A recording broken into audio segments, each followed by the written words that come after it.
bonjour et merci de nous retrouver pour la fois prise au mot. À l'occasion de la semaine spéciale que KTO consacre aux banlieues, un an après les événements de 2005, nous aimerions prendre un peu de recul sur ce qui s'est passé pendant ces 20 jours de violence urbaine. La crise était-elle prévisible? Que se passe-t-il en banlieue actuellement? Mais nous aimerions aussi tâcher d'aller un peu plus loin et de rejoindre les thématiques propres à notre émission de réflexion qui portent sur la religion. Quelle influence réelle les religions ont en banlieue et quelle part les idées extrémistes et donc potentiellement le terrorisme peuvent avoir sur la banlieue?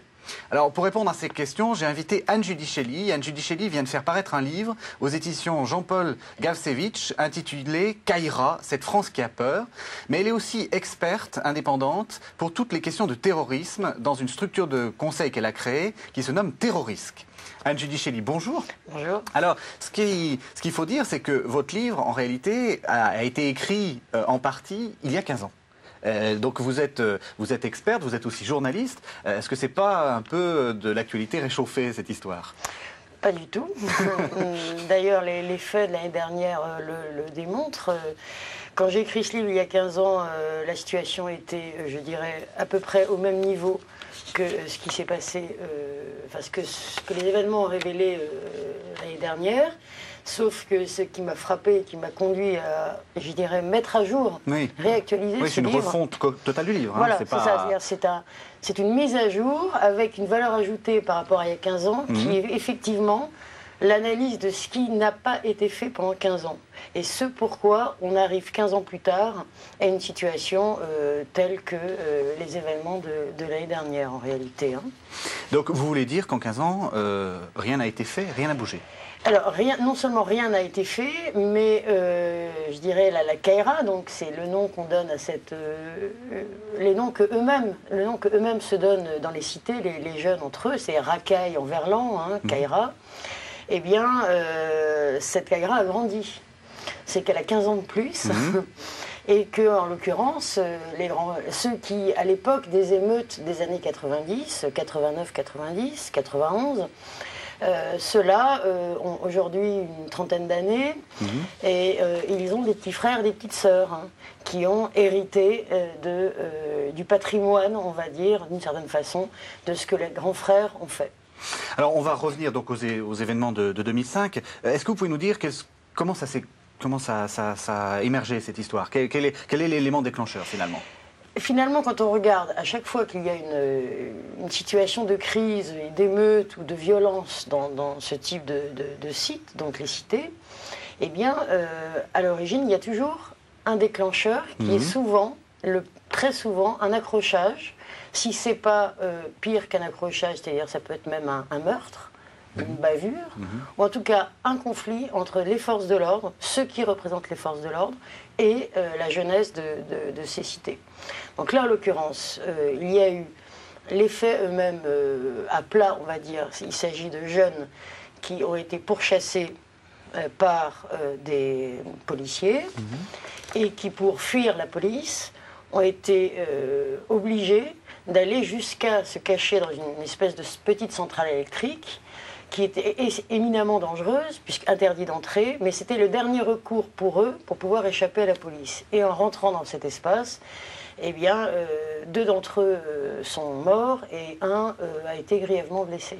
Et pourquoi est-ce que c'est la confrontation avec les forces de l'ordre qui fait que ça explose? Il y a une tension permanente envers les forces de l'ordre. On a du mal à comprendre ça. Oui. Ce qui caractérise ces zones, c'est d'abord qu'elles sont en autonomie de gestion, on va dire. C'est-à-dire qu'à force de laisser des endroits livrés à eux-mêmes, autogérés, où finalement les institutions ont du mal à créer le lien entre la population et, je dirais, le système social, professionnel, enfin, en gros, ce qui gère des grandes villes, par exemple, cette ghettoisation a eu pour effet donc de générer un mode de vie particulier, un système relationnel, un système également, je dirais, clandestin, c'est-à-dire de ce qu'ils appellent, eux, le business, c'est-à-dire tout ce qui n'est pas légal, parce que précisément, il y a un phénomène de ghetto qui isole ces populations-là, y compris d'ailleurs ceux qui qui ne sont pas forcément dans cette délinquance ou dans ce système, je dirais, souterrain, clandestin, etc. Donc forcément, dans ces endroits, la police n'est pas bienvenue, dès lors qu'il y a délinquance. Le problème, c'est qu'il ne s'agit pas de systématiser entre les jeunes, tous délinquants, la police, tous méchants. Hein. Donc, le problème, c'est que la police a une présence, je dirais, considérée comme agressive, et les jeunes, de leur côté, considèrent qu'ils sont tout le temps suspects. D'ailleurs, on pourrait mettre un label sur ces jeunes, ceux de 15 ans, il y a 15 ans, et ceux d'aujourd'hui, c'est qu'ils sont nés suspects. C'est leur définition. C'est leur définition. Alors, une fois qu'il y a eu donc cette étincelle, finalement, qui met le feu aux poudres, le déroulé des événements, on a l'impression qu'il y a une sorte de montée en puissance de la violence, un peu aveugle, enfin, je veux dire, sans discrimination. Est-ce que c'est vrai? C'est ce qu'on a eu médiatiquement comme impression. Il y a eu un effet boule de neige, forcément, c'est-à-dire que c'est le principe de solidarité, on va dire, et de sentiment de reconnaissance, d'identification entre un groupe de jeunes d'une cité dans le sud de Paris, par exemple, et un groupe de jeunes dans le nord de Lyon, par exemple. Donc, ils considèrent qu'ils sont tous à peu près dans la même situation, je dirais, quotidienne, que la relation avec la police est vécue de la même façon dans ces zones-là. Donc, il y a identification avec ce que ces jeunes, Bounia, etc., ont pu vivre à l'autre bout de la France, parce qu'on se reconnaît, on se dit ça aurait pu nous arriver. Ouais. Encore une fois, il y a eu une bavure. Encore une fois, ils nous ont stigmatisés, etc. Donc, par réaction, en solidarité, eh bien, il y a eu des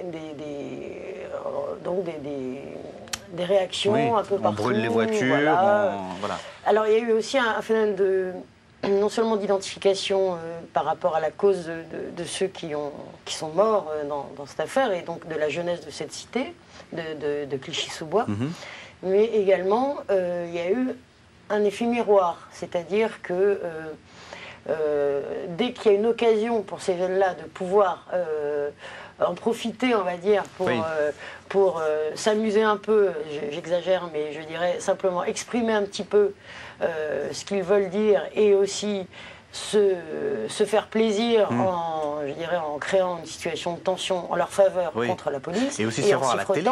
C'est aussi se faire voir à la télé. Voilà. Ces fameux quart d'heure de célébrité dont parlait Andy Warhol. On passe à la télé. Maman, je passe à la télé. Oui, sauf que là, il ne s'agit pas de... Le rôle des médias est effectivement très important en termes d'accélérateur et d'amplificateur. Ça, c'est évident. Et là, elle a fonctionné à plein. Oui. Il n'y a pas seulement que l'aspect, je dirais, je me fais plaisir en passant à la télévision. Il y a simplement le fait qu'on sait par la télévision que telle cité a fait tant de voitures brûlées, alors forcément il y a un jeu de concurrence, comme un peu il y a dans cet esprit de bande qui va être plus fort que l'autre. Eh bien, on va forcément essayer de montrer à la bande de l'autre cité, pas très loin, ou même un peu dans une autre ville, dans une autre partie de la France, que nous aussi, on a du répondant, que nous aussi, on peut brûler plus de voitures que vous. Mais à la base, quand même, il faut rappeler que ce qui a généré quand même cet effet boule de neige à très grande vitesse, c'est que il y a eu différentes versions qui ont été données dès la journée de l'annonce de la mort de ces jeunes, et que d'emblée, les autorités politiques, et en particulier le ministre de l'Intérieur, donc je dirais tout ce qui en fait relayait ce que les policiers lui avaient dit, ont d'abord pris le parti de la police. Ah oui, et donc c'était une réaction face à ce qu'ils considéraient comme une injustice, en fait. Voilà, donc ils ont dit encore une injustice de plus, puisque nous sommes nés suspects, là on est carrément désignés coupables. Donc le fait que dès le départ il y a eu ce parti pris, sur lequel ensuite les autorités sont revenues, a immédiatement mis le feu aux poudres. Et alors, justement, qu'est-ce qui a fait que ça s'est calmé? Parce qu'on a eu l'impression que c'est parti, c'est mort de sa belle mort, d'une certaine façon. Ça pouvait continuer pendant des semaines, et puis tout d'un coup, ça a décru. On est sur un terrain, je dirais, éruptif. Oui. C'est-à-dire que c'est potentiellement tout le temps Oui. réactif, Oui. mais il faut des déclencheurs. Oui. Et surtout, d'une part, donc là, il y a eu un déclencheur qui a fait monter la lave, je dirais, Oui. et puis c'est redescendu parce qu'il y a eu quand même un coup policier répressif très fort sur le moment. Donc il y a eu une mobilisation de l'ensemble des forces de sécurité du pays sur chacune des zones. Donc il y a eu une façon pour contenir cette violence, il y a eu une réaction de répression.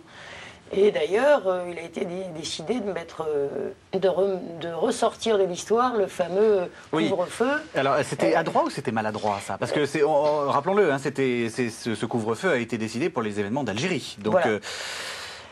C'était extrêmement chargé et je pense très dangereux parce que, irrécupérable, c'est-à-dire, on peut dire, vous nous refaites le coup de la colonisation. Oui. Et deuxièmement, même si la jeunesse d'aujourd'hui, qui a 15 ans, 20 ans, dans ces cités, n'a pas vécu, forcément, n'est pas même peut-être retourné en Algérie, pour ceux qui sont d'origine algérienne, il y a une espèce de patrimoine, d'histoire, auquel ils peuvent quand même s'identifier. Et forcément, on avait en fond cette espèce de rappel d'une situation quand même qui est une vraie blessure pour l'histoire de la France, qui ressurgissait comme si, en réalité, le vrai visage du gouvernement français, de la France d'aujourd'hui, apparaissait. C'est comme ça que ça a été vécu quand même. La répression chargée derrière d'un discours de « vous n'êtes que des Arabes, vous n'êtes pas Français, puisqu'on vous traite comme on a traité les Algériens avant ». Donc tout ce discours contribue, le symbole de cette décision de couvre-feu contribue à conforter un sentiment qui est largement répandu dans les cités, à savoir on ne nous considère pas comme Français, on ne veut pas de nous en France, on nous met dans des ghettos, et bien alors, faut-il vraiment revendiquer d'être français aujourd'hui? Est-ce qu'on ne peut pas revendiquer une autre identité? Mais vous dites quand même que c'est la répression qui a fait un peu... Est-ce que donc vous êtes sur la ligne de M. Sarkozy qui disait il faut taper dessus, il faut taper dans le tas? Non, parce que bien sûr qu'il y a là, il y avait une situation clairement... insurrectionnelle. Oui, donc il y avait forcément une réaction, je dirais, de type répressif à donner pour au moins calmer le jeu, ce qui s'est passé. Néanmoins, on peut évidemment pas se satisfaire d'une seule action répressive, ni d'une seule politique répressive, puisque, encore une fois, si on revient 15 ans en arrière, donc comme j'en témoigne dans le livre, eh bien, les événements étaient, je dirais, de la même ampleur quand même, sauf que c'était dilué sur une année. Mais c'était les mêmes phénomènes, les mêmes gestes, les mêmes façons de piéger les policiers, les mêmes façons de brûler les voitures, et les revendications qui allaient avec.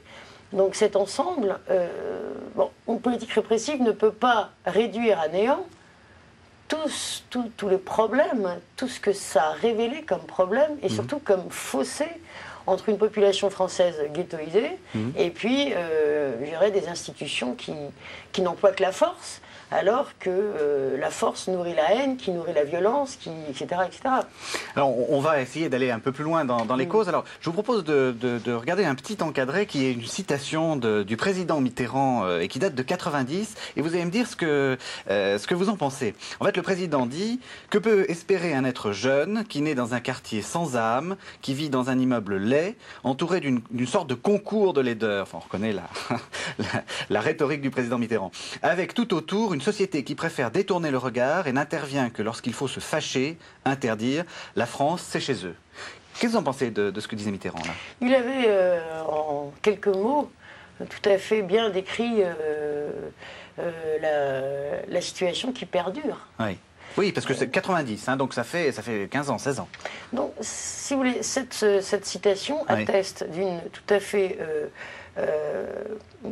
à fait claire conscience de nos politiques depuis un bon moment, qu'ils soient de gauche ou de droite, d'une réalité qui est que vivent à la périphérie des grandes villes des ghettos, même si le mot est tabou, des ghettos, c'est-à-dire des centres humains, je dirais, qui sont isolés et séparés du reste du centre-ville, et qui est forcément, je dirais, une façon de dire à ceux qui y habitent que vous n'êtes pas comme nous.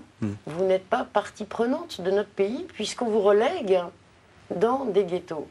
Alors, ce qu'a fait ensuite la politique socialiste, donc conduite par François Mitterrand, a été surtout une stratégie de rénovation urbaine.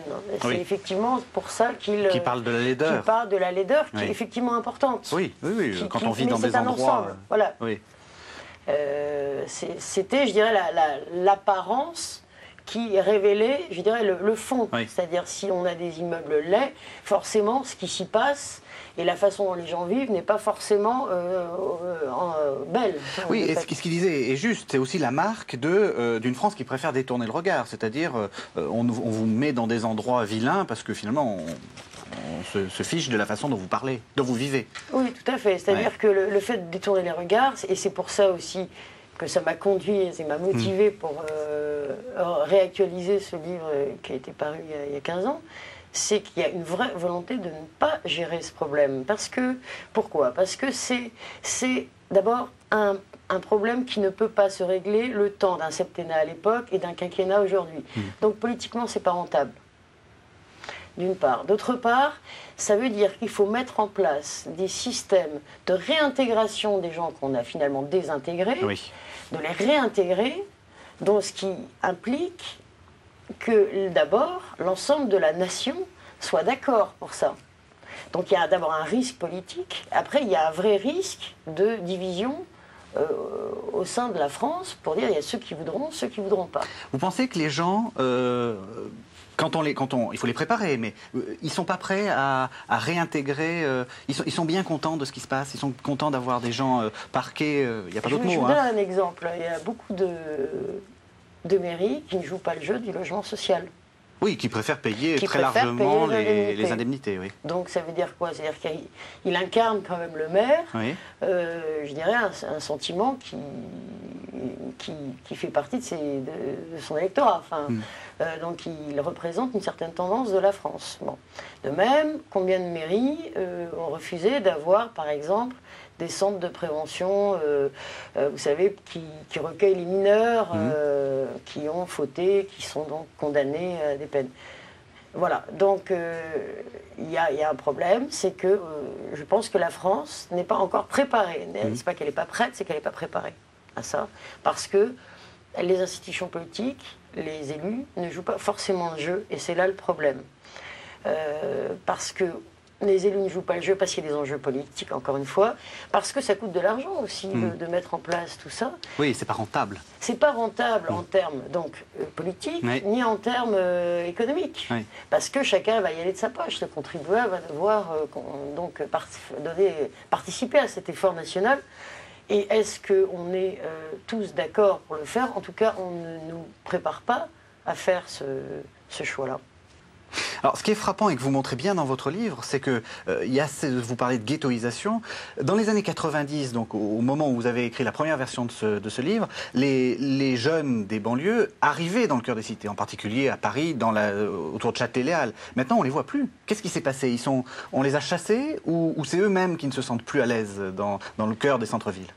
Alors, les bandes, parce que c'est de ça dont il s'agit. Oui, c'est là où on les va bandes, arriver. c'est-à-dire les bandes, c'est finalement des copains de quartier qui se mettent ensemble et qui se retrouvent pour sortir, bouger ensemble, etc. Donc, à l'époque, effectivement, de la fin des années 80, il y avait encore une visibilité de ces bandes, je dirais, pour les citadins du centre-ville, à savoir, par exemple, prenons Paris.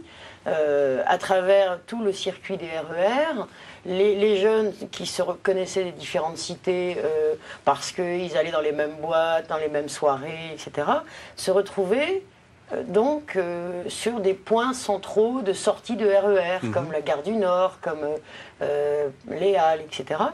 Et donc, ils se retrouvaient, et souvent ils se battaient d'ailleurs. Oui, on en parlait beaucoup. On en parlait, c'est à ce moment-là qu'on a commencé à en parler, mais en fait ça existait déjà en banlieue. Simplement, il y a eu un phénomène de mode qui était dans tout ce qui était rap, smurf, breakdance, etc. Donc ce sont des danses et des façons de des musiques. Oui. C'est de la musique et de la danse à la fois, et c'est une musique, une danse qui prône les valeurs du défi et je dirais de la concurrence et de l'élévation de soi pour être encore meilleur dans la danse, la musique, etc. Bon. Et donc il y avait des concours de danse et de musique qui se déroulaient parfois en public, c'est-à-dire sur les lieux publics au centre des villes. Et puis, il y a eu un certain nombre d'histoires internes à ces bandes qui font qu'ils ont commencé à se battre de façon extrêmement violente. Et il y a eu beaucoup de jeunes qui on découvrait ça au niveau des institutions, et puis beaucoup de ces jeunes qui étaient impliqués là-dedans ont vu que ça commençait à tourner mal pour pas grand-chose. Donc finalement, ils ont décidé de se replier vers les cités d'où ils venaient et de faire leurs affaires tranquillement dans les cités, sans avoir à, je dirais... Mais vous dites leurs affaires, c'est quoi leurs affaires ? Ça peut être pas forcément la délinquance, ça peut être leur histoire d'amour, leur projet professionnel, leur petit groupe d'amis vraiment fidèles. Et puis, quand il s'agit des petites affaires, c'est aussi donc leurs petites affaires de business. Vous voulez dire de la drogue, des choses comme ça ? Alors de la drogue, des vols à l'arraché. Oui, mais ça c'est très paradoxal parce que finalement, les vols à l'arraché ou la drogue, il est plus rentable d'aller dans le cœur des cités, là où il y a plus d'argent. Dans le cœur des centres-villes, là où il y a plus d'argent, et pas de se replier sur les cités. On a l'impression que, d'une certaine façon, la délinquance est aussi repliée vers le cœur dans les cités et plus dans le cœur des centres-villes. C'est-à-dire que... C'était pas rentable comme choix stratégique. Je dirais que, je vous explique, la volonté qui a été mise en avant à l'époque, début des années 90, c'était de dire, bon, ces cités sont coupées du centre-ville, il y a des lignes RER, mais enfin, il y a quand même des banlieues qui sont, il faut vraiment avoir 3 bus pour arriver après un RER quelque part. Oui, et là, vous parlez de la région parisienne, mais quand on est en banlieue, c'est encore pire. Enfin, quand on est en province, c'est encore pire. Parce qu'il n'y a même pas de RER. Enfin, je veux dire, Voilà. Donc, la décision avait été, dans le cadre de ces rénovations urbaines aussi, de créer des écoles au sein des cités, de créer des supermarchés au sein de ces cités, de reconstituer toute une vie comme si c'était une petite ville en soi qui s'auto-satisfaisait.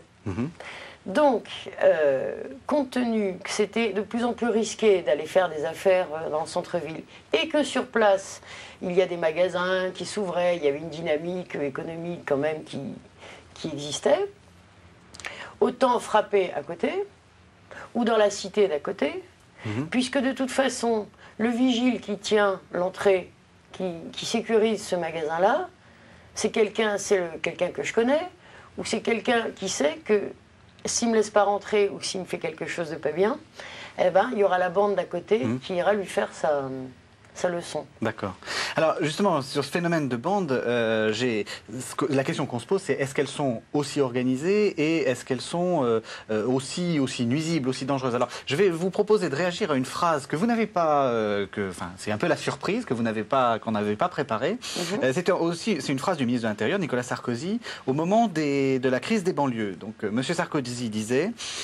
le retour à l'autorité républicaine n'est pas indifférent à l'agitation de certaines cités dont une minorité d'individus se pensaient être les seuls maîtres.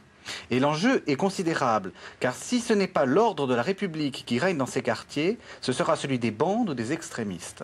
Est-ce qu'il y a une sorte de conflit aussi net entre l'ordre de la République et l'ordre des bandes, comme si ces bandes voulaient abattre la République?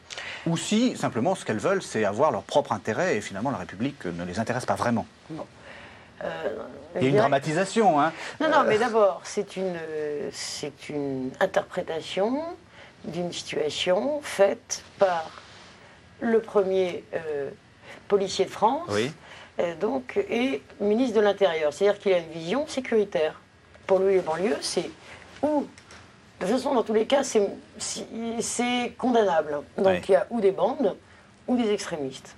Donc c'est une vision d'un ministre de l'Intérieur qui a fait des cités, je dirais, son champ d'action pour une politique de répression. Voilà ce que ça veut dire. Oui.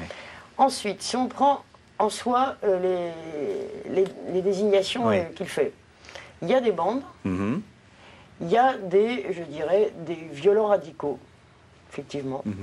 Mais il y a beaucoup de monde avec eux. C'est-à-dire qu'on ne peut certainement pas réduire les banlieues aux bandes et aux pseudo-extrémistes qui vivraient. Ouais. Il y a toute une petite population qui se connaissent, et vraiment c'est des villages, les cités. Oui. Les grands frères connaissent les grands-mères qui connaissent les petits-fils de telle ou telle famille.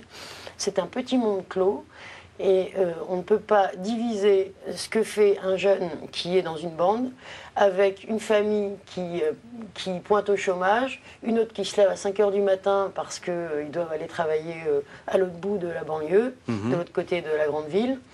Donc je dirais que d'abord c'est réducteur et c'est malsain. Il s'agit de faire peur aux Français.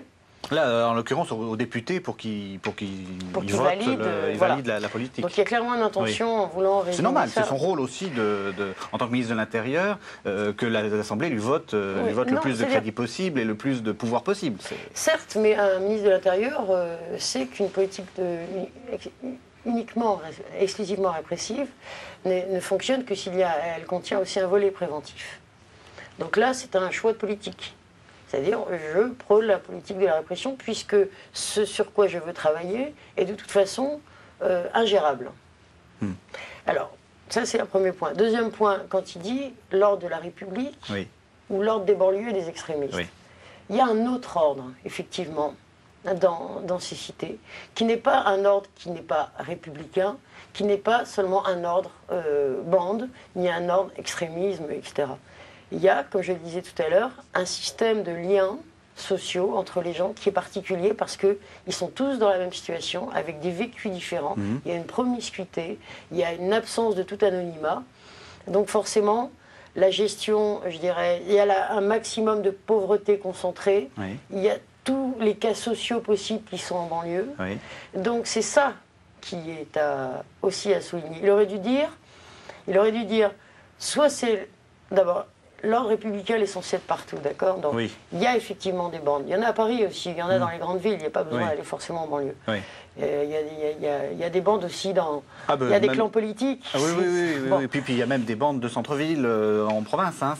C'est pas un phénomène uniquement parisien. On n'est pas dans les situations des États-Unis quand même, où il y a les gangs qui tiennent complètement tout le monde, toutes les familles, etc. Donc ça, il ne faut pas...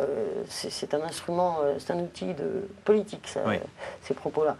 Mais en réalité, il y a effectivement l'ordre des banlieues. C'est une réalité de concentration de toutes les difficultés sociales, avec un fort complexe d'exclusion, même si ce n'est pas forcément vrai tout le temps. Mais il y a un vécu de l'exclusion, un vécu de la stigmatisation et un vécu de la différence. Et ça génère des réactions violentes chez les jeunes qui peuvent d'autant plus se le permettre parce qu'ils sont mineurs, bon, certes, mais ça génère de la violence puisqu'il n'y a plus que ça, en réalité, puisqu'il n'y a pas d'autre perspective que de rester stigmatisé, exclu, etc. Parce que même s'ils s'intègrent dans... Je ne sais pas, ils se mettent à habiter dans la grande ville, au centre de la grande ville, etc. Il y a un marquage cité. Pas seulement dans sa façon de s'habiller, de se comporter, ou de parler. La façon de parler, si, quand même. Aussi, bien sûr. Mais je dirais ça peut se rétablir. Mais c'est dans le vécu mental de l'expérience ghetto, quoi. Et donc, pour s'en sortir, c'est quoi la bonne solution? C'est de travailler à partir des cités ou c'est de rentrer dedans de manière frontale? Moi, je propose dans le livre, déjà, avant d'étudier les meilleures solutions possibles par rapport à cet énorme problème que nos institutions ont elles-mêmes généré. On est quand même partie prenante de ce qui se passe et il faut que tout le monde en soit conscient si on veut ensuite régler les problèmes. On a nous-mêmes laissé faire, on n'a Oui. pas traité la question. Oui, 15 ans on est avant, c'était fautif. la même chose. Je dirais qu'on a notre part de responsabilité. Oui. On ne veut pas voir, comme disait François Mitterrand, oui.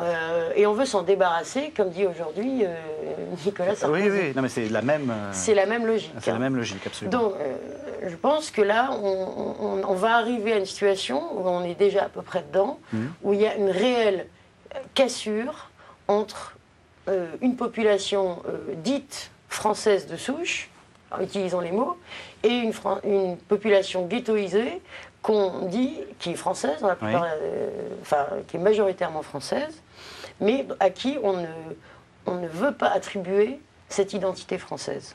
Alors je pense qu'il faut d'abord travailler à s'unifier, essayer de travailler sur le vivre ensemble. Ça veut dire quoi?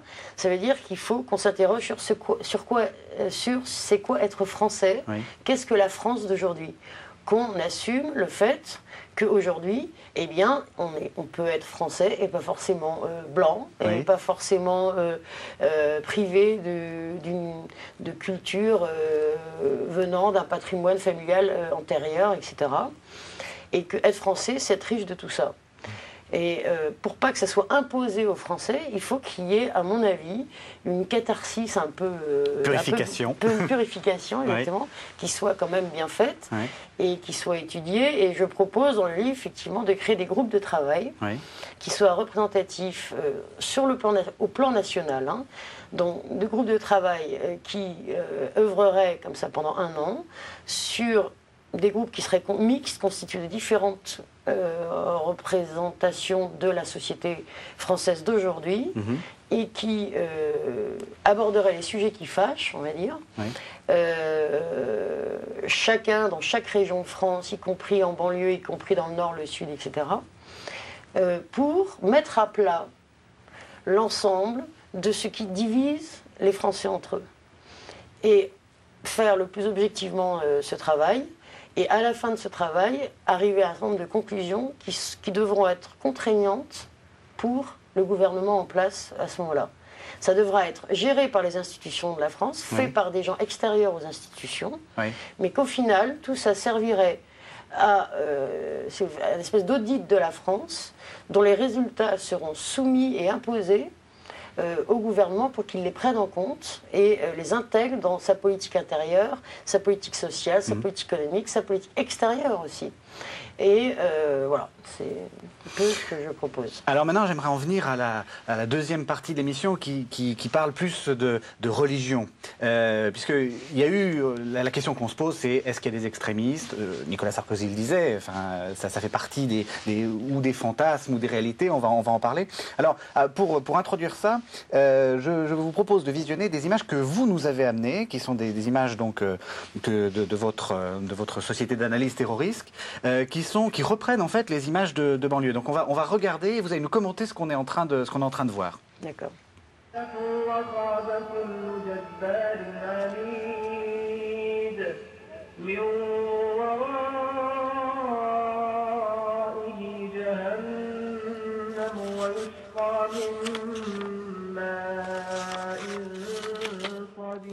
Alors,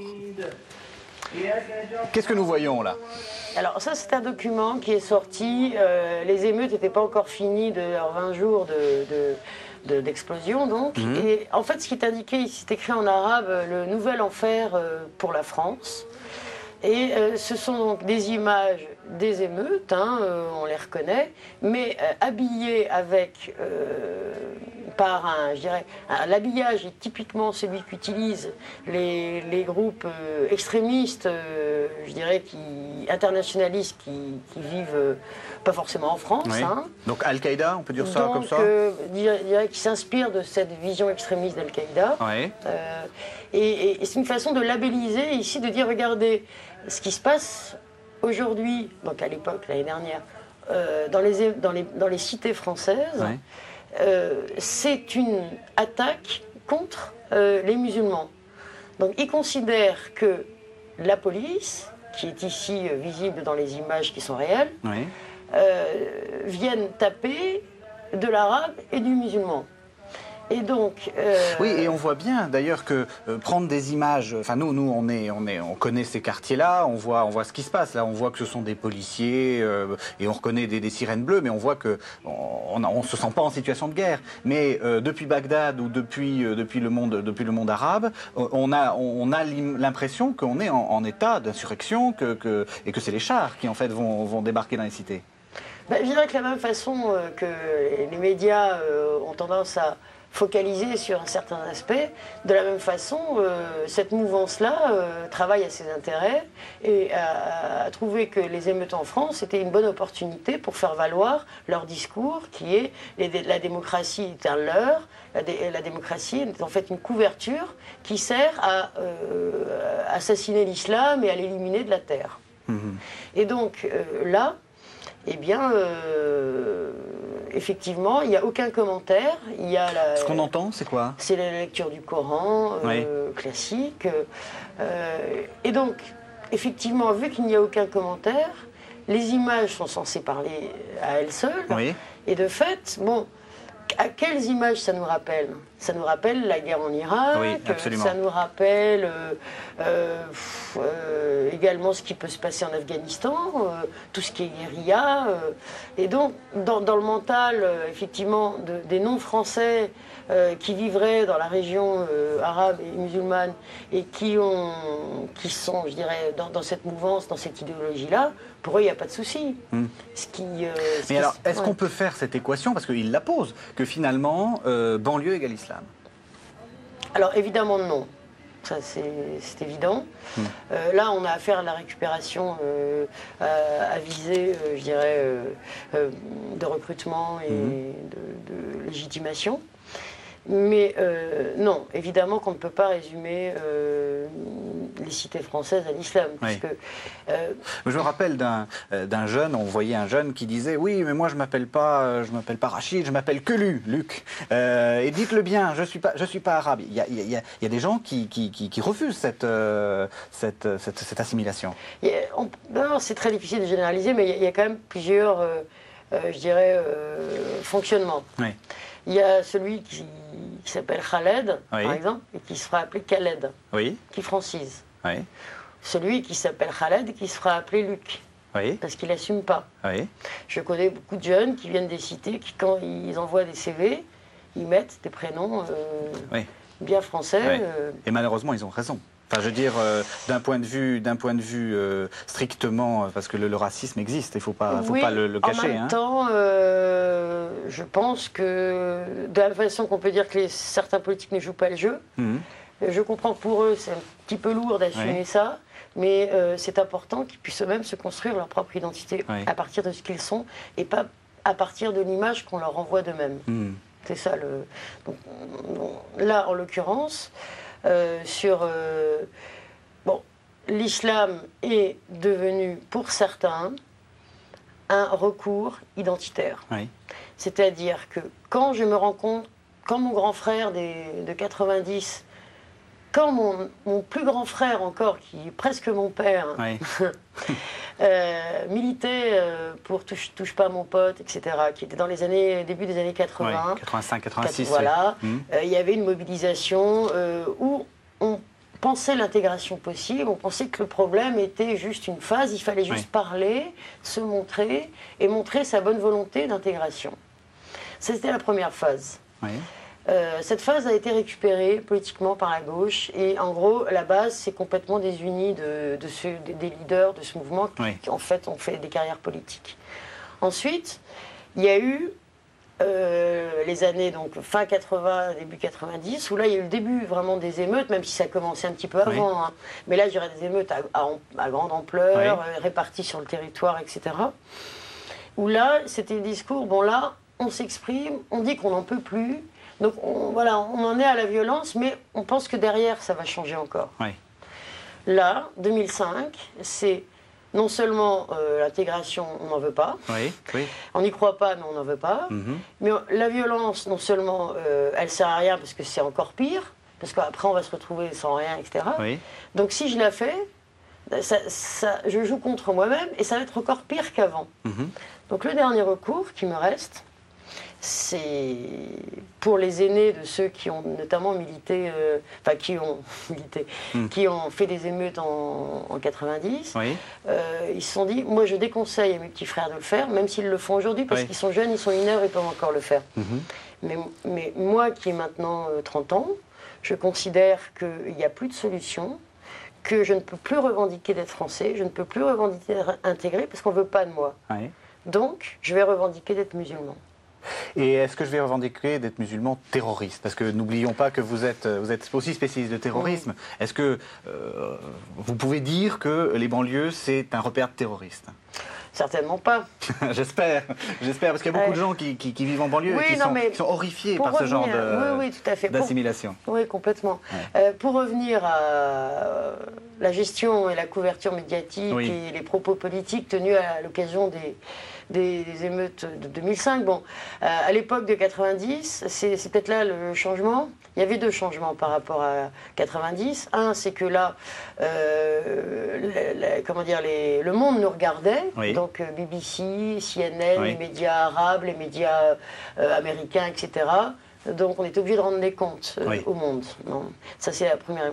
Mais le deuxième élément, pour revenir à ce que vous disiez, c'est qu'effectivement, c'est le risque terroriste qui a été mis en avant, et alors à la fois par effectivement les médias étrangers, mais aussi, je dirais, si ce n'était pas explicitement formulé, qui était présent dans tous les propos et toutes les analyses. C'est ça, c'était sous-jacent. C'était sous-jacent. C'est ce que j'appelle dans le livre le syndrome de la berlue. C'est-à-dire que on a tellement peur. Rappelez-vous que 2005, ça s'inscrit quand même 4 années après 2001, qu'il y a eu la guerre en Irak, qu'il y a eu des attentats donc à Londres, il y a eu également des attentats en Espagne, donc il y a une sensibilisation. Et alors, forcément, on se dit, est-ce que nos banlieues ne sont pas des terreaux extrêmement fertiles pour une mouvance radicale qui a besoin de faire ses preuves aussi en Europe? Et alors là, il y a deux choses. D'abord, et ça rejoint l'analyse qui est venue contredire les propos de Sarkozy, faite par les renseignements généraux eux-mêmes, qui est que quand on est islamiste, à velléité terroriste, pour aller dans ce sens-là, on ne va certainement pas se frotter à des policiers qui ne demandent qu'une chose, c'est trouver une bonne raison de vous arrêter. Donc, par définition, un terroriste ou un extrémiste surveillé qui se sait surveiller ne va certainement pas s'exposer à, je dirais, une interpellation. Voilà. Donc il ne sortira pas de sa clandestinité. Deuxièmement, il a été vérifié, attesté que les pratiquants, je ne parle pas des radicaux, les pratiquants, et je dirais les salafistes qui ne sont pas forcément des violents, qui sont dans un islam... Des gens un peu pieux. Des gens très pieux, qui appliquent à la lettre voilà, les préceptes, etc. Ceux-là ne sont pas intervenus du tout pour je dirais, faire monter la sauce. Au contraire, les interventions qui ont pu être faites, c'était plutôt par, je dirais, les relais musulmans traditionnels qui ont tenté justement de faire descendre la pression. Oui, mais bon, vous nous avez amené d'autres images qui sont qu'on va regarder, qui sont des images de Ayman al-Zawahiri, le numéro 2 d'Al-Qaïda, comme on dit souvent. Ces images-là, elles sont vues en banlieue. On va commencer par regarder les images et vous allez nous dire quel est l'impact de ça.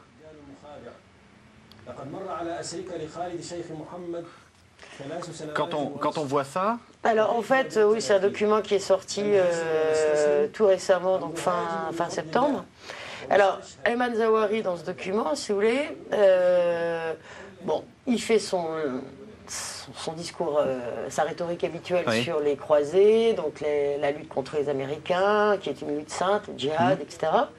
Et en fait, dans ce document, il revient sur les propos tenus par le pape. Donc, on va voir après l'extrait, on va attendre la fin de ce petit extrait, et après on va passer l'extrait sur le pape.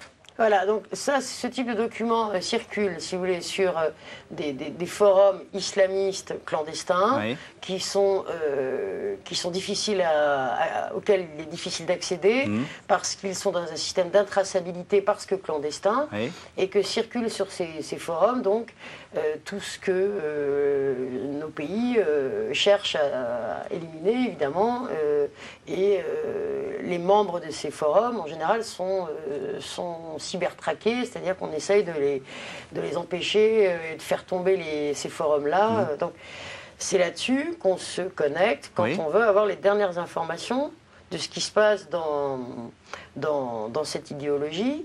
C'est là où on accède directement aux principaux idéologues, mais aussi aux opérationnels de cette mouvance.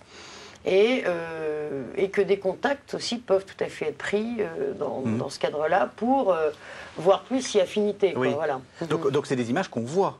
Alors c'est des images qu'on télécharge, ce sont des fichiers informatiques et on les voit n'importe où on se trouve par définition puisque c'est Internet. Donc on n'est pas terroriste mais on est informé de cette mouvance-là. Si vous êtes musulman pratiquant et qu'en plus vous consultez ce genre de choses, vous êtes suspect en France. Donc vous êtes suspect, vous rentrez peut-être si on trouve autre chose. Si vous avez appelé quelqu'un pour en parler, on dit que vous êtes suspect et en plus que peut-être vous prépariez un projet terroriste dans le cadre de l'association de malfaiteurs en vue d'un projet terroriste, qui est donc la loi qu'utilise donc le juge Bruguière pour faire des interpellations et des arrestations. Donc voilà, donc vous pouvez accéder à ce type de documentation, surtout qu'elles sont maintenant, depuis un peu plus d'un an, systématiquement traduites en anglais, parfois en français, et que de toute façon, on trouve toujours des arabophones qui sont dans son environnement si on veut vraiment accéder, je dirais, à l'ensemble du texte. Alors justement, ça sera autour de ma dernière question. On va revoir Ayman al-Zawahiri pour le passage spécifique qui concerne le pape. Et après, je vous poserai la question de savoir si on est en train justement d'assister à une sorte de guerre de religion entre croisés. Donc on va regarder Ayman al-Zawahiri une deuxième fois. C'est la fameuse cassette où il condamne le pape.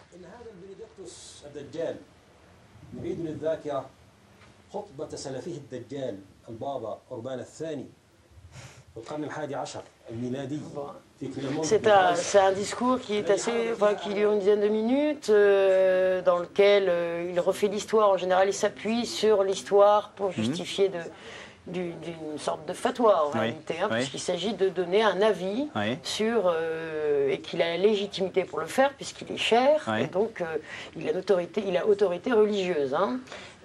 Alors en fait, cette idéologie, elle est à la fois politique en s'appuyant sur des éléments religieux. Donc là, en l'occurrence, il considère, il explique que ce qu'a dit le pape est évidemment erroné et souffre d'une grave méconnaissance et que tout ça est fait volontairement et que ça s'inscrit dans un cadre plus général, au même titre que les exactions faites sur le Coran à Guantanamo, le camp où les Américains mettent les... Oui, il dit même carrément, ces attaques ne sont pas isolées, mais elles interviennent dans le cadre d'une série d'humiliations adressées à l'islam. C'est toujours comme ça, c'est le processus de récupération, un petit peu comme la première image tout à l'heure qu'on a vue sur les banlieues. On récupère quelque chose qui peut servir à conforter une analyse qui est que le monde occidental veut la mort du monde musulman et travaille en permanence à sa destruction. Et que donc la série, c'est à chaque fois qu'il y a un nouvel élément, on va le raccrocher à des événements déjà labellisés comme étant par eux des événements contre l'islam. Donc là, les événements qu'ils citent, c'est par exemple les caricatures du prophète dans la presse danoise. C'est le port du voile, l'interdiction du port du voile dans les écoles françaises. C'est encore une fois Guantanamo, c'est la politique en général occidentale menée en Irak, en Afghanistan et au Liban aujourd'hui. Et donc ça amène à ma dernière question, est-ce qu'il faut en avoir peur? Est-ce que ce conflit de religion, entre guillemets, il est en banlieue? Est-ce qu'il faut que nous, on en ait peur? Alors, On a constaté, si vous voulez, que la façon dont recrutaient, ou en tout cas le terrain sur lequel travaillaient les idéologues de cette mouvance radicale, c'est un terrain pas forcément de jeunes désœuvrés, ni de jeunes vivant dans des difficultés matérielles. Aujourd'hui, ce terrain prend aussi sur des gens, et on l'a vu dans l'histoire de Londres, les attentats de Londres, ce sont des Français, enfin là c'est des Britanniques moyens, entre guillemets. Donc pas forcément de banlieue. Non. Donc vivant au milieu de la population, alors d'origine pakistanaise, certes, et c'est là je pense le problème, c'est justement ce qu'on disait tout à l'heure, le problème identitaire. Ouais. Mais en dehors de ça, socialement, ce sont des gens qui sont relativement bien intégrés, parfois qui ont des diplômes. On regarde tous ceux qui ont combattu, ce sont des gens intelligents, des gens qui ont les moyens d'avoir une autre vie et qui choisissent pourtant d'aller se faire suicider, etc. Donc ils ne travaillent pas sur l'aspect pauvreté, misère, difficultés sociales, et on vous offre une alternative existentielle, c'est la religion et donc l'idéologie qui va avec. C'est pas ce package-là qu'ils offrent. En fait, ils disent, vous êtes musulman. Vous êtes musulman, donc votre devoir de musulman, c'est de défendre vos frères où qu'ils soient. C'est-à-dire, ils essaient de sortir les musulmans de leur environnement occidental pour dire, vous n'êtes pas français, vous n'êtes pas britannique, regardez, on ne veut pas de vous, mais vous êtes d'abord musulman et vous appartenez d'abord à la famille des musulmans, donc à la fameuse Oumma, c'est le terme qu'ils utilisent en arabe. Et donc voilà, alors le risque par rapport à ce que vous dites, c'est qu'effectivement, ce terrain puisse prendre en France, pourquoi pas dans les banlieues, parce qu'il y a effectivement une concentration du fait de la ghettoisation de musulmans dans les banlieues, mais il n'a pas été encore établi que c'est ça. Ça puisse aboutir. Anne Giudicelli, je vous remercie beaucoup. Je rappelle à nos éditeurs qu'ils peuvent vous retrouver dans le livre donc Kaira, cette France qui a peur, et aussi sur votre site www.terrorisque.com, terroriste, sauf que c'est le C qui est à la fin. Merci beaucoup Anne Giudicelli. Merci.